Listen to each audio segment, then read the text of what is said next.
to show you how to make easy and delicious French toast. You know, French toast is one of those things, it doesn't need to be complicated, it doesn't need any fancy ingredients. You know, sometimes it's better just to keep things simple, and French toast is one of those things. So without further ado, let's get this recipe started. Alright, first thing, obviously, I'm going to need a batter for my bread. So in a pie plate here, I'm just going to crack in 2 large eggs, and do better than I did, and try not to get shells in your eggs. No one likes crunchy bits in their French toast. I'm just going to crack those 2 eggs into a pie plate, and using a fork, I'm just going to break these up a little bit before I add the rest of the ingredients. The reason I'm using a pie plate here is for when I go to coat my bread, it's just easier to do it in a wide, shallow bowl. To my eggs, I'm going to add in 1/4 of a cup of milk. You could also use cream or half and half if you're feeling decadent. I'm going to add in 1 teaspoon of granulated sugar, as well as 1/8 of a teaspoon or 1/4 teaspoon of cinnamon, just a pinch of salt, maybe 1/8 of a teaspoon or so, and just a quick splash of vanilla. Try to use real vanilla extract though. And using a fork, I'm just going to whisk these ingredients together. Just make sure that all the eggs are completely smooth. The milk kind of helps break up those eggs. You don't want any globules of egg on your French toast. You want a smooth batter. So just whisk that well. And let me just talk about bread for a minute here. I am using Texas toast. Texas toast is just regular sandwich bread, but it is actually cut thicker than regular sandwich bread. It's kind of a dry bread, crummy bread.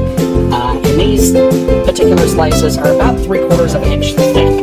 And that's exactly what you want. You want a thick bread for this. And I'm just using this regular sandwich bread. You can use brioche if you wanted to, or French bread, you know, whatever kind of bread that you like. I just happen to like just plain old sandwich bread. It just really makes the best French toast to me. Now I've got a frying pan over medium-high heat here. It's actually between medium and medium-high. I'm going to add in about a teaspoon of vegetable oil, as well as just a little pat of butter. Now the reason I add both vegetable oil and butter is because I like the flavor of frying in butter. As well, butter kind of has a natural non-stick property to it. But the vegetable oil raises the burning point of the butter so the butter doesn't burn. Because you definitely don't want burned butter in your French toast. Well, maybe you do, but I don't. So that's why I do both. And you want to make sure that your butter and oil are hot before you add in your first piece of French toast. Otherwise, your French toast is going to stick, and you don't want it to stick. And you know when it's ready when the solids, the milk solids in the butter start to brown. I don't know how well you can see this in the video, but they're just starting to turn golden. That is the exact time that your pan is ready for your French toast.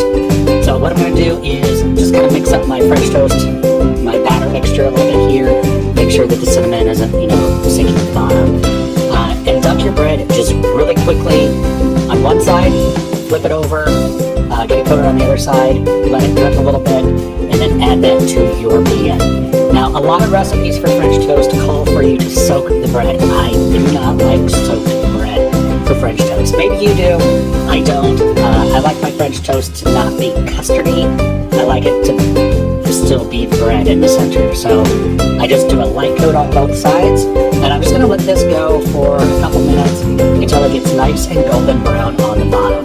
Don't be tempted to move your bread around, you know, just let the pan do its work, let the heat do its work. You know when you're getting ready to flip, when the bubbles around the outside get a little smaller and they don't pop so aggressively. So go ahead and take a peek, make sure that it is nice and golden brown, and then you can go ahead and flip it over and cook it on the other side. Again, just cook it for a minute or two, just until those bubbles around the outside kind of simmer down. And then you can go ahead and remove that off the plate. Add just a little bit more butter and vegetable oil to your pan between each slice, and continue frying up the rest of your French toast. And this mixture, using 2 eggs, will do, for me personally, 6 pieces of Texas toast, which is just perfect for me and my roommate. So yeah, just go ahead and keep French toasting all of your bread pieces, and then you can go ahead and pour some delicious maple syrup right over top. If you're feeling extra decadent, dust the top with a little bit of powdered sugar if you'd like. You can serve these with fried eggs and bacon on the side, or if you want, just like a little bowl of fresh fruit would be delicious. But yeah, like I said, sometimes it's better just to keep things simple, and French toast is one of those things. So